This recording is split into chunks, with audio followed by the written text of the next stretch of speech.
Good afternoon. This is John Walters, and I will be guiding you through this presentation on COVID-19. On behalf of the Wellness Department, I'd just like to take a second to thank you all for your invaluable assistance in assisting the residents of our community in this time of emergency. We really appreciate all of your efforts. Actually, we're going to start with some very basic information.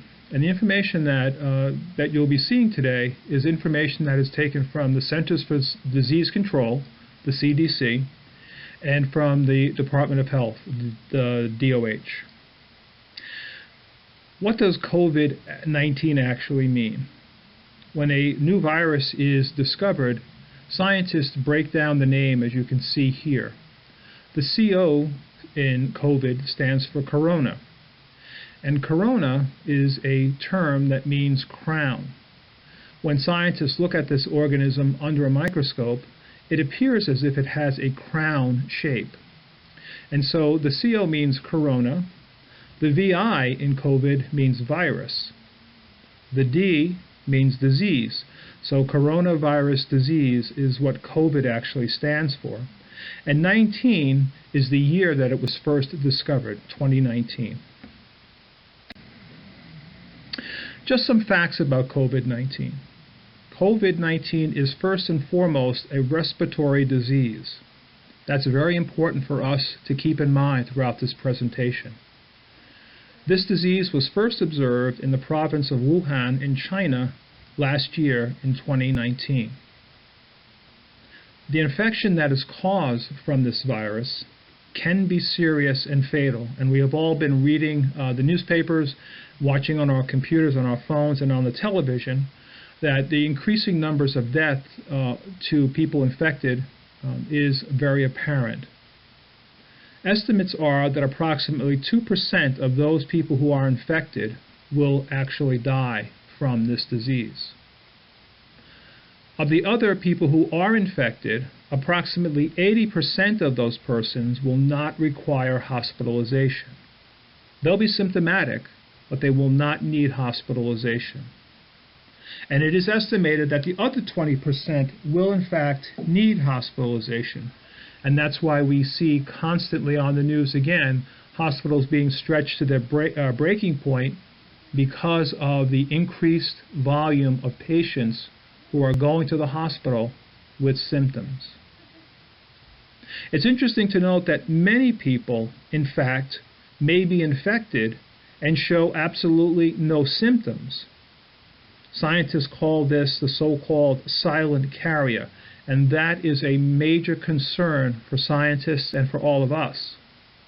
Because anyone in this case can be a person who is in fact infected with COVID-19 and shows no symptoms, and is able to then go and spread those symptoms to other people who are compromised because of their immune system or their age or other factors, not even realize that they're doing it. That's the reason why social distancing is so important. That's the reason why so many people are asked to stay at home, and as the governor of New York says, to flatten the curve. Transmission from COVID-19 is from contact with the secretions from an infected person or surface. Again, important points to keep in mind. You can get it from a person or from a surface that that person has infected. Typically, this is a cough, a sneeze, or a discharge from other mucous membranes. Vulnerable populations are especially susceptible to COVID-19. That's persons who are elderly, persons with underlying health conditions such as COPD, asthma, and certain cardiac diseases as well. Again, because COVID-19 is primarily a respiratory disease. Infected persons, and also remember we have to keep in mind those silent carriers, those who don't have any symptoms that are being manifested that we can see or they can experience, who cough and sneeze into the air and it's not covered, the new person who can receive the symptoms then has the infected person's result of their sneeze or their cough on their hands or in their face. Then they touch their own eyes, nose, or mouth. Or a new host, somebody who doesn't yet have the disease, touches an infected surface where the infected person has deposited their secretions and then touches your own face or mouth without first washing your hands. Transmission of COVID-19 is it's an easy possibility. According to the CDC, the Center for Disease Control, COVID-19 may live for hours or days on surfaces. There are all kinds of estimates as to how long this disease can live on surfaces. It's important to make sure that we follow the guidelines of the CDC and not from other people that we're hearing about or rumors. Follow through on what CDC says, and we'll have the most up-to-date scientific information. This is a picture of what actually happens in microseconds when someone sneezes. All of these droplets, if you don't cover your cough or cover your sneeze, it's a possibility to be expelled from your mouth, from your nose, when you cough or sneeze. It actually is a quite violent action. And the slide simply tells us that flu doesn't spread itself, but people do. And we can say the same thing about COVID-19. It doesn't spread by itself. It spreads person to person.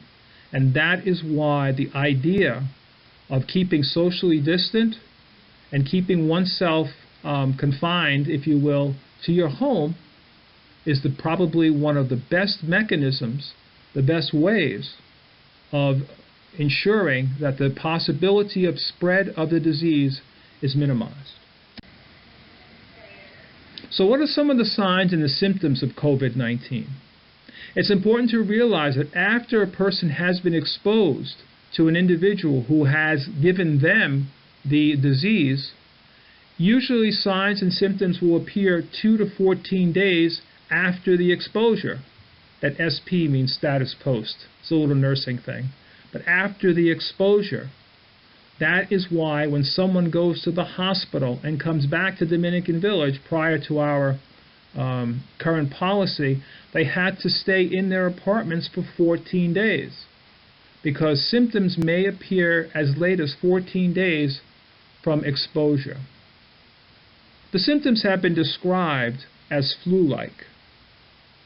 Many of us have had the flu or know people who have had the flu, and you get the coughs, a high fever, severe shortness of breath, different types of body aches, headaches, a sore throat is possible and been reported, as has diarrhea. These are some of the signs and the symptoms of COVID-19. In order to have a diagnosis of COVID-19, you have to have a cough, a high fever, you must have severe shortness of breath. Those are the three main symptoms that are used in the diagnosis of COVID-19. So what's our response to all this? We are employing what is called standard precautions. And standard precautions really are a set of practices that we in healthcare and throughout all of Dominican Village utilize to limit the transmission of microorganisms. That's really what we're talking about. If we follow through on basic standard precautions, which at one time was called universal precautions, that may be a term that some of us are aware of. But now it's called standard precautions because we should be doing this as a standard base of operation. There is utilizing standard precautions, the intent is to protect everyone in the environment, both the individual for whom we are rendering care and for ourselves as caregivers. So I want us to just take a moment now and look at your hands. I want you to look at your hands, on the top of your hands, on the palm of your hands. I want you to look at your 5 fingers. I want you to look between your 5 fingers. I want you to notice all of the surface area of your hands. It's very important. And while you're doing that, I want you to take a look at your nails. You can see in this image on the right side 4 fingernails that are trimmed pretty close. These are fingernails that my nursing instructors when I was in school would have loved to have all the students maintain. Nails are one of the places that harbors all kinds of microorganisms. You must have closely trimmed nails. That's an essential part of maintaining the decrease in microorganisms. Look at your hands. Look at all the surface of your hands. Look at all the parts of your hands. It's important for that because we have to know how to wash our hands. This is not something that we just learned in kindergarten and have forgotten how to do. It is probably the single most important thing that we can do to protect not only the individuals we're providing care for, but also for ourselves. You must wash your hands in a particular way every single time you wash them. On the slide, you can see some of the ways, some of the times that we're called to wash our hands. Before, during, and after preparing food. Before we eat food. Before or after caring for someone who is home, who is sick, who has symptoms of COVID or other flu-like symptoms, or has episodes of vomiting or diarrhea. If you have any open areas on your hands from a cut or a wound. Certainly after using the restroom, or helping someone who has had a toileting accident perhaps. After you've blown your nose or coughed or sneezed. Touching animals or garbage. All of these things require you to stop and wash your hands. You must make it part of your daily practice to wash your hands.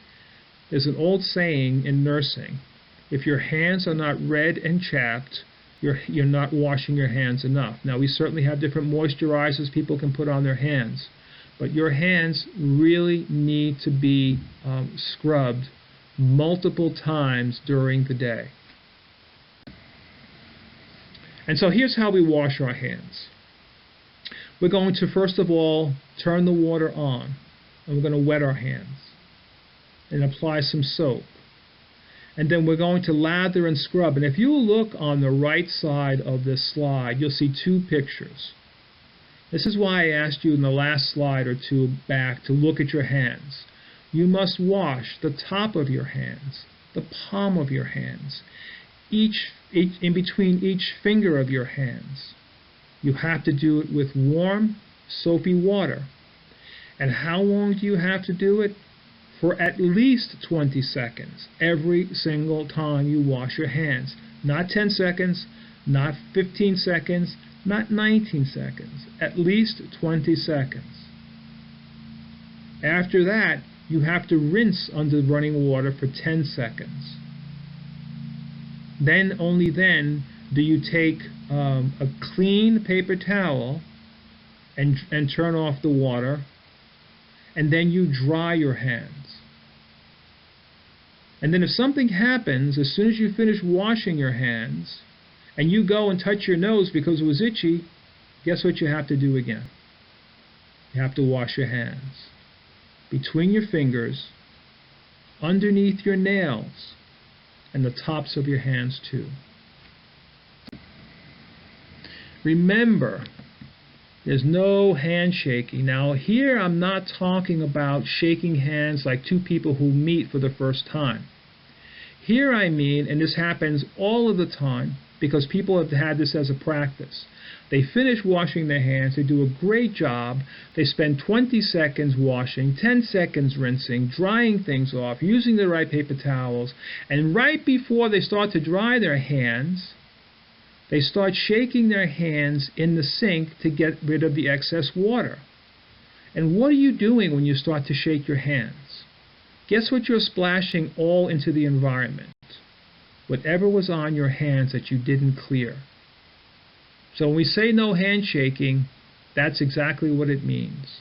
Don't shake your hands in order to get rid of excess water. A couple of things about personal protective equipment, and this is important for all of us, again, to keep in mind. We're talking a little bit especially about masks.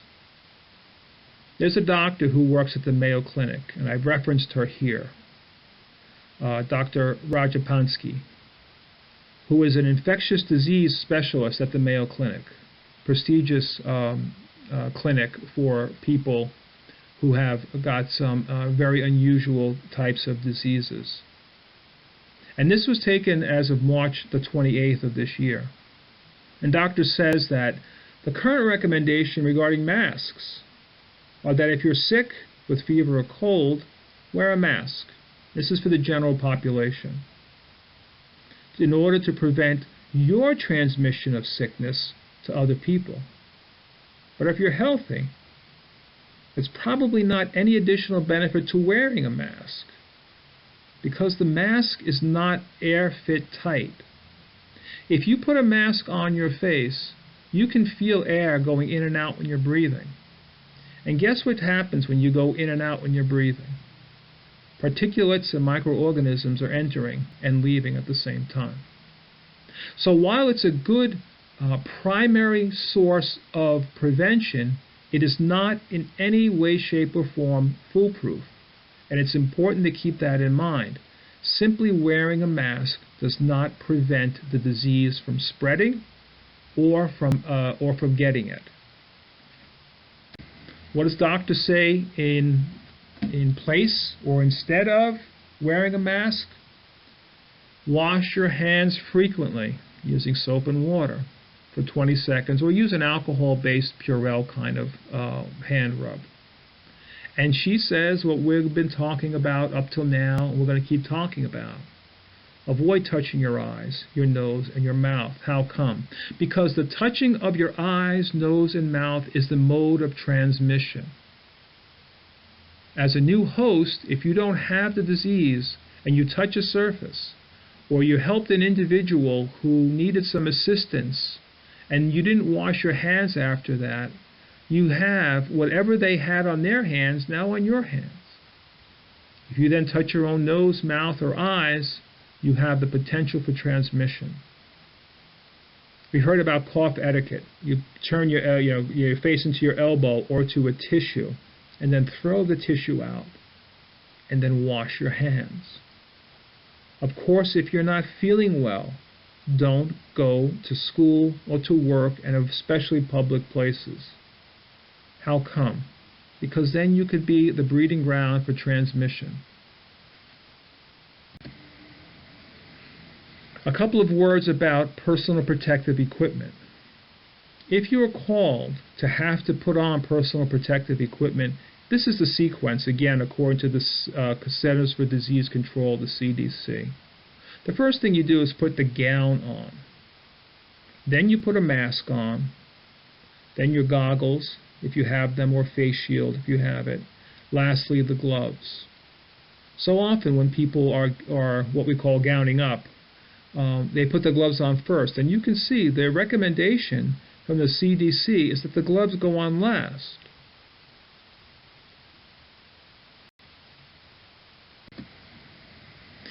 Likewise, when you're ready to remove your personal protective equipment, when you're done assisting the individual for whom you had to gown up for, you start off with dirty and go to clean.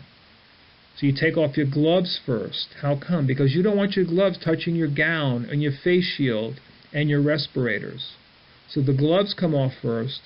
Then you take off your goggles. Then you take your gown off. Lastly is your mask. Okay, so it just goes in reverse order.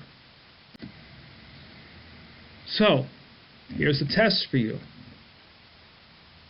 What do you do immediately after you've removed the last piece of personal protective equipment? What is it that you do? If you didn't answer wash your hands, you have to go back and start all over again, because you've got to wash your hands. Even though you wore a gown and gloves and a mask and a face shield, always remember these are primary sources to stop microorganisms. They are not foolproof. Gowns have slits in them. Gloves have micro holes in them. Face masks, unless they're fit tested, have airways, air that can get through different airway channels. So you have to make sure that you wash your hands after you take off your PPE, your personal protective equipment. A word about testing, because we're hearing a lot about testing nowadays, and who can get tested and who doesn't get tested, and how come and why. Again, this is current as of March the 28th. If you don't have the signs and symptoms of COVID-19, generally you will not be tested. So here's another quiz for you. What are the signs and symptoms of COVID-19? If you don't get this right, you got to go back and start all over again. The signs and symptoms are high fever, shortness of breath. Why would someone become short of breath? Because it's a respiratory disease, and so it affects the lungs. You will have a cough. Those are the three primary reasons that someone would be tested. You must have all three of those symptoms, as well as other things that the doctor has to give you an order and things like that. You may also experience head and body aches, a sore throat, and diarrhea. Again, those are symptoms that have been reported. Those signs and symptoms are manifested between 2 and 14 days after exposure. So what do I do if I start to experience the signs and symptoms of COVID? Well, from the information that we've gathered, one of the first things that we have to do is stay home. But when we stay home, we can't just stay home. We have to avoid other people in our home. That's a very important point. We have to cover our cough and our sneeze. We have to keep hydrated. You got to keep drinking water and other kinds of fluids.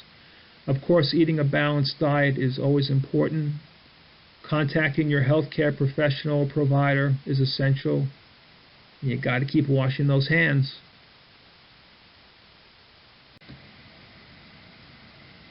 And the most important thing, if you suspect that you have COVID-19, is don't panic. Panic is really not helpful here. This is a terrifying situation, and it is a real situation where people are losing their lives. And there's no minimizing that 2% of the people, estimates are telling us, will in fact contract this disease and will die because of it. But in all of that, we must maintain a sense of calm for ourselves. First of all, because it ruins your immunity when you panic. Your cortisol levels go up when you're stressed. We want to keep those as balanced as we can. So don't panic. Contact your healthcare provider. Listen to their information and their advice and follow through on what they're saying. As a community, there are some proactive strategies that we must employ, and this applies for all of us across the board. Keep in mind that there's no handshaking or hugs. and close contact must be avoided as much as possible.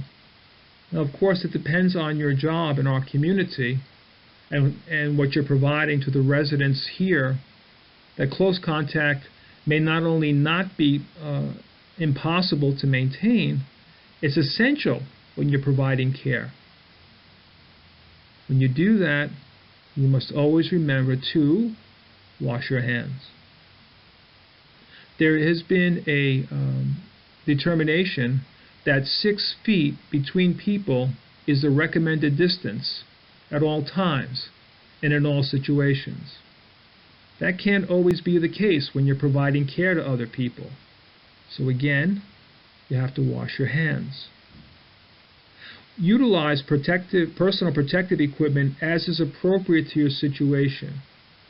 If I have to assist someone with a toileting situation, I may have to put a gown on and gloves and a mask.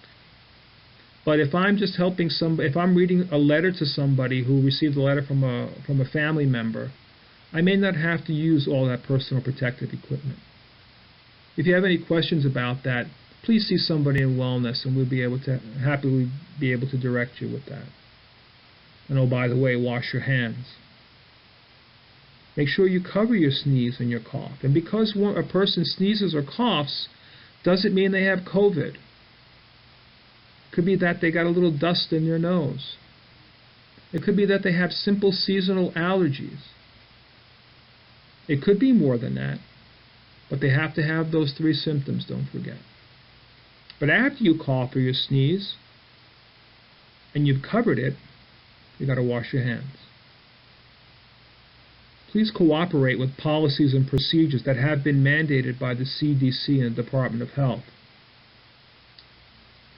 It's important for us to be cooperative when we check in the morning with security on our way in. And yes, we have to answer those questions every day. And even though I worked yesterday, and I haven't flown outside the country in 14 days, and I'm getting that same question asked to me again today, they're questions that are being done ultimately for the safety and the protection of not only our residents, but also each one of us. So your cooperation with policy and procedures is greatly appreciated. Remain vigilant. Keep on your toes. If you start to suspect symptoms, make sure you get them checked out. Don't panic about it, but make sure you are vigilant about your own health and well-being. And the last thing to remember in terms of being part of our community, wash your hands. It can't be emphasized enough. It is, without a doubt, the single most important strategy that we can employ to maintain the least amount of transmission possibility as possible. If you have questions that go beyond what's been covered in this in-service, please go to this website for a list of frequently asked questions that the CDC has available for you. You can always contact a member of administration, any members of the administration at Dominican Village as well. And then after you've viewed this presentation in all its entirety, we're going to ask you to please click this link so that you're able to sign off on it. Thank you for your time and your attention.